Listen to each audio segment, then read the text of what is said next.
পটল যে এইভাবে রান্না করলি এক থালা ভাত সাবার করে দেওয়া যায়, তা আমার কর্তারে না দেখলেই বুঝতে পারতাম না। উনি তো আবার পটল খুব একটা পছন্দ করে না, শুধু ভাজা ছাড়া।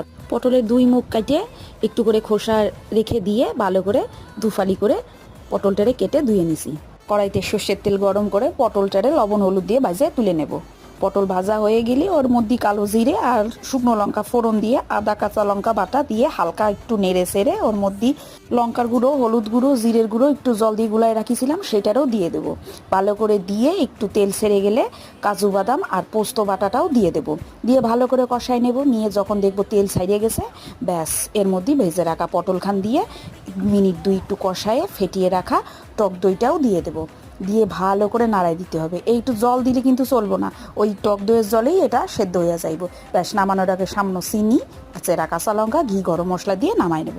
ব্যাস তৈরি হয়ে গেল দই পটল।